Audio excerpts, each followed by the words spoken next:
El trabajo y los debates de la Convención en materia de género con el Observatorio Constitucional de Género del Centro de Derechos Humanos de la Universidad de Chile.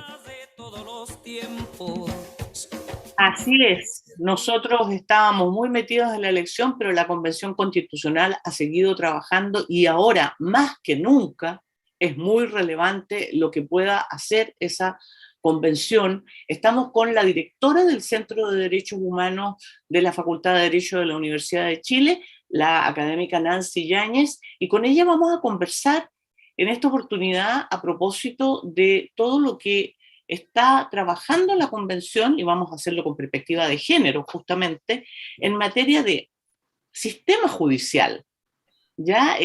Todo lo que es el poder judicial, el ministerio público, los organismos autónomos, qué es lo que se está discutiendo, qué es lo que se va a conversar. Muy buenos días, profesora, ¿cómo está usted? Muy buenos días, Juanita. Bueno, muy contenta de estar con ustedes nuevamente y bueno, poder debatir estos temas de extrema relevancia para la profundización de nuestra democracia y nuestra convivencia política, más en estos momentos, ¿no? En que hay tanta incertidumbre respecto a cómo, en definitiva, las elecciones presidenciales también van a ir determinando el marco del debate sobre estos temas que dicen relación con lo que también llamamos la agenda valórica, ¿no? La forma a través de la cual se concibe el principio de igualdad y no discriminación, se despejan las diferencias estructurales, ¿no? Las discriminaciones estructurales que existen en nuestra sociedad, los estereotipos discriminatorios, pero fundamentalmente en torno al rol que todas y todos cumplimos en esta sociedad, particularmente las mujeres y las diversidades sexogenéricas.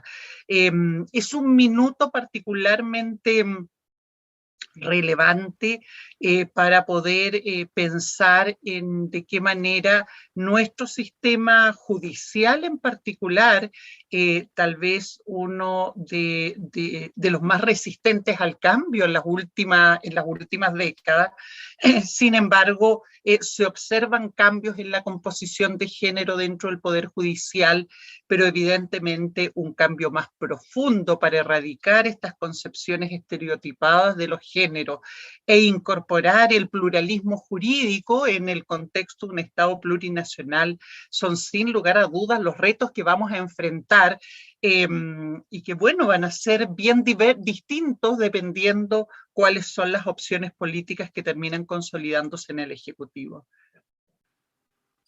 Nancy, ¿cuáles han sido las posturas que han primado, por ejemplo, en materia de posibles reformas a el Poder Judicial, a su composición? Porque si bien es cierto, como menciona, ha ido lentamente cambiando y ha ido progresando, yo diría que de los poderes del Estado es todavía el que está más lejos, ¿no? En términos de pensar en una paridad o de pensar en ni siquiera digo obligatoriedad de paridad de cargos, sino en la posibilidad de acceder siquiera a postular o a llegar a esos cargos.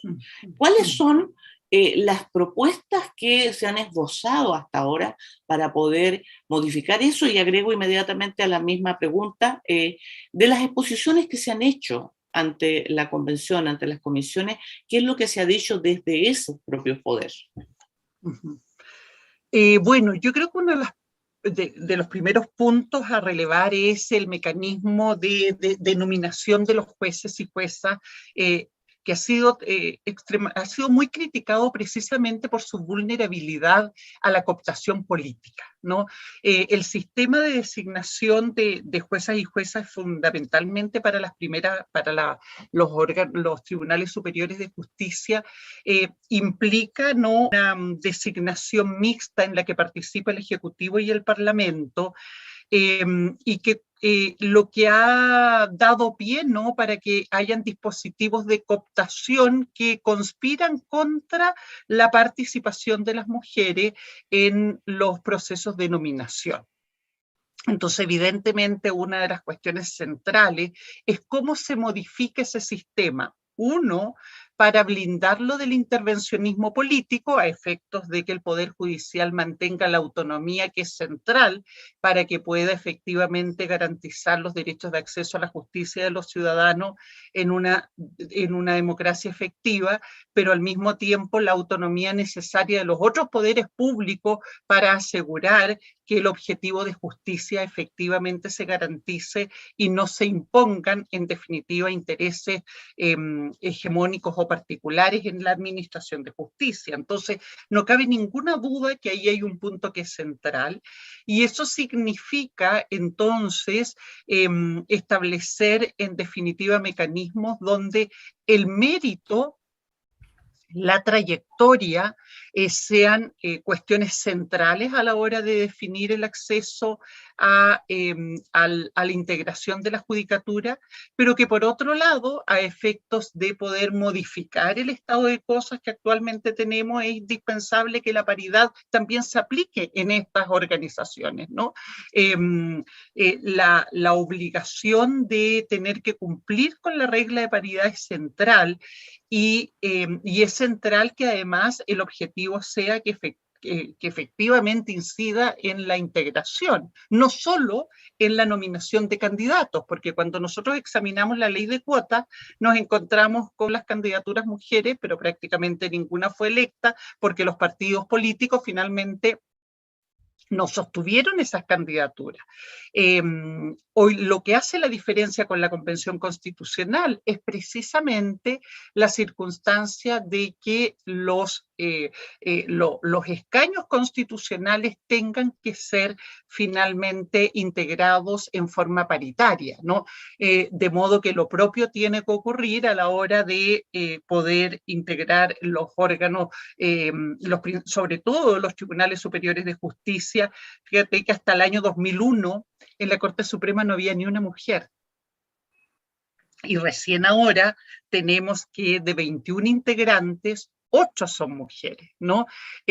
Ahora, esas 8 mujeres han marcado la diferencia, ¿no? Y hoy día observamos cómo se ha constituido una Secretaría de Género en la Corte Suprema, que es liderada por la ministra Andrea Muñoz, ministra que por lo demás ha incorporado en el proceso argumentativo, ¿no? Los criterios centrales para garantizar la igualdad y no discriminación con enfoque de género, por una parte, y por la otra, la interseccionalidad. Y lo ha hecho precisamente en un caso que involucra a una mujer indígena, Lorenza Cayuán, ¿no? Quien fue obligada a parir engrillada bajo la prevención de que su vinculación con el conflicto mapuche la transformaba finalmente en un conflicto peligroso, ¿no? Potencialmente peligroso, ¿no? Entonces, observamos los cambios, aún con esta subrepresentación. Se ha adoptado por la Corte Suprema un cuaderno que busca integrar, ¿no? Un protocolo que le llaman cuaderno, ¿no? Para integrar la paridad, para integrar efectivamente el enfoque de género y el principio de interseccionalidad al que acabo de referirme en la argumentación jurídica, es decir, a la hora en que los jueces tengan que dictar sentencia y efectivamente se puedan despejar los estereotipos que abundan respecto de las mujeres, pero además respecto de los roles que los géneros ocupan en nuestra sociedad. Entonces, evidentemente, un cambio implica un cambio en la nominación, pero también implica dotar a la Constitución de las herramientas para poder ejercer acciones constitucionales cuando se incurre en sentencias o cuando se incurre en discriminación por parte del Estado, de la ciudadanía, pero al mismo tiempo también para poder revisar hay que buscar mecanismos de revisión de las sentencias judiciales que permitan efectivamente queden libres de garantizar los derechos de las personas que son víctimas de discriminación o de un trato desigual por la aplicación de paradigmas estereotipados, ¿no? Una sentencia judicial, por ejemplo, que discrimina respecto en razón del género, el caso de la jueza Karen Atala, por ejemplo, el más emblemático, ¿no? O el caso de la pastora Gabriela Blas, solo pueden ser revisados en instancias internacionales, ¿no? En Chile uno podría eventualmente recurrir, la verdad que ni la queja disciplinaria es un mecanismo lo suficientemente adecuado porque no se hace cargo de estas problemáticas que dicen relación con la vulneración de derechos fundamentales cuando estos son cometidos por miembros del Poder Judicial en el ejercicio de sus funciones. Entonces, ahí hay otro punto que es necesario mirar, ¿no? ¿Cómo dotamos de los necesarios mecanismos de revisión al Poder Judicial para evitar que sentencias aberrantes que hemos conocido desde que no solamente incurren en un trato desigual respecto de las mujeres, sino que además implican el uso de paradigmas discriminatorios y estereotipos por parte de los jueces, ¿no? Profesora, bueno, además de la influencia que usted nos explica puede ejercer la paridad en estos avances respecto a los derechos de las mujeres y las disidencias sexuales, ¿qué otros lineamientos debiese adoptar el sistema judicial, el Poder Judicial, para precisamente erradicar definitivamente estas desigualdades de género? Bueno, un criterio que es central es el criterio de la interseccionalidad. Yo creo que es fundamental cómo, en definitiva, el Poder Judicial hace suyo su obligación, ¿no?, de garantizar la plena vigencia de los principios y derechos internacionales en materia de derechos humanos, como primer principio de base para la administración de justicia. Y esto es relevante porque el que actúe en sintonía con la evolución que estos derechos tienen en la esfera internacional de la cual Chile es parte, o sea, una comunidad internacional que finalmente a partir de la Segunda Guerra Mundial hasta ahora ha finalmente cerrado un pacto de convivencia en torno a los derechos fundamentales. Esto es muy importante porque en definitiva hay cierta resistencia del Poder Judicial a hacer lo que se llama el control de convencionalidad, es decir, que en la administración de justicia verifique si el Estado y sus agentes, en definitiva, si en la deliberación respecto a situaciones que pueden ser consideradas discriminatorias desde la perspectiva del género, se han aplicado o no adecuadamente estas normas y principios de derecho internacional. Chile ya ha sido condenado en el sistema interamericano, en el caso Almonacid, precisamente por no haber aplicado esta normativa, y ahí se estableció que todos los órganos del Estado, incluido el Poder Judicial, deben aplicar a la hora de administrar justicia las normas internas, por supuesto que en la Constitución chilena en este caso, pero además los instrumentos internacionales ratificados por Chile vigente, considerando el cuerpo nacional en su conjunto, normas, declaraciones, jurisprudencia, etcétera, ¿no? Entonces, uno esperaría que como lo llama la Corte Interamericana, ese corpus juris que configura el derecho internacional en principio sea aplicado. Pero en esa misma lógica, es fundamental cómo, en definitiva, esto permea también el principio, ¿no?, en definitiva, de justicia en torno al cual se resuelven las controversias en nuestro país. Hay varios avances. Uno de ellos es el protocolo de la Cumbre Iberoamericana de Jueces, que tuvo lugar además aquí en Santiago de Chile, y la Corte Suprema ha ido paulatinamente implementando sus normas y principios que efectivamente van orientando en esta línea, pero nos queda mucho por recorrer antes que se aplique efectivamente. Ahora, un principio central es la interseccionalidad.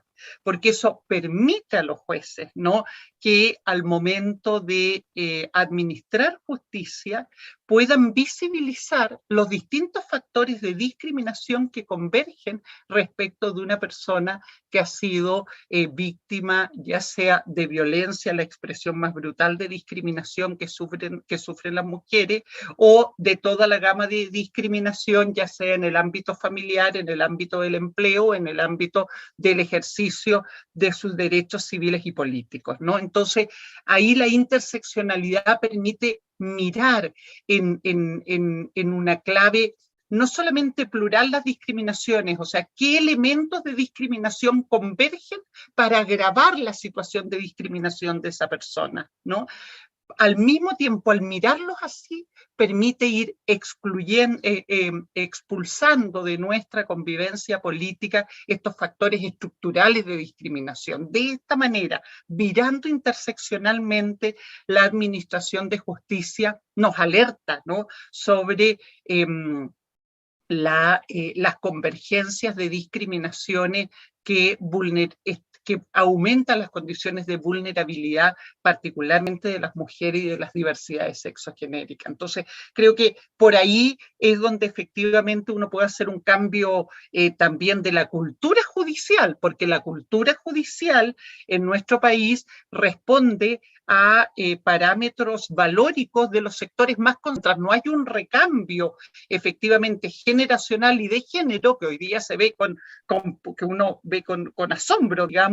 Mientras no hayan esos cambios, tampoco se observan cambios en definitiva en la cultura judicial, porque parece ser, ¿no?, uno siempre piensa que los jueces se abstraen de sus convicciones políticas o se abstraen de sus concepciones valóricas a la hora de administrar justicia. Y la verdad que eso no es así.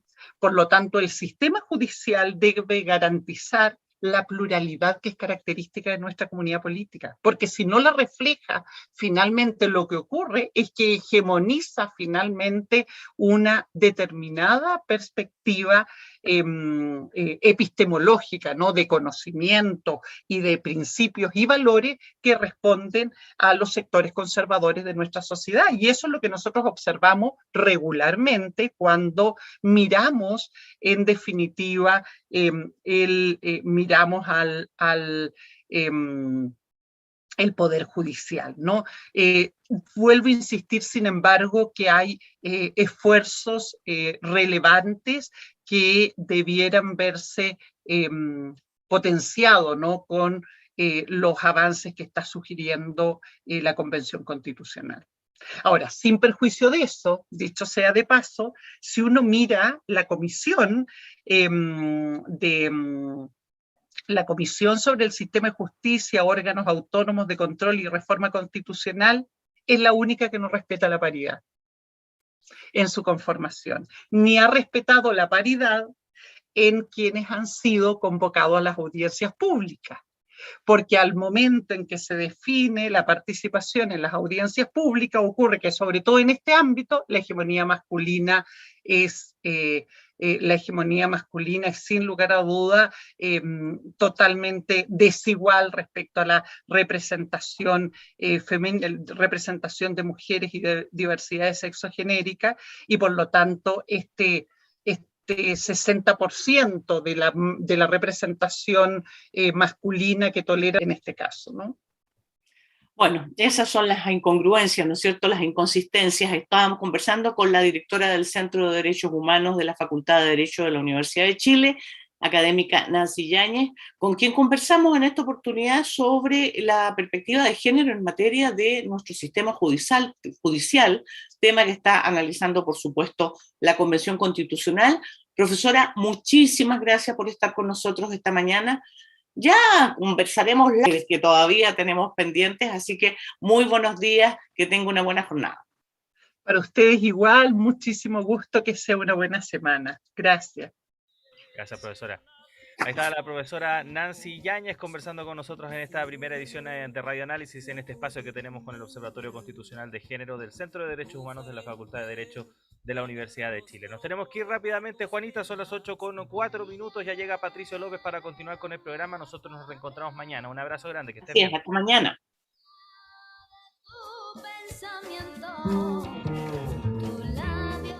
Radio Universidad de Chile, 40 años al servicio de un mejor país y un mejor periodismo. Una radio pública para Chile.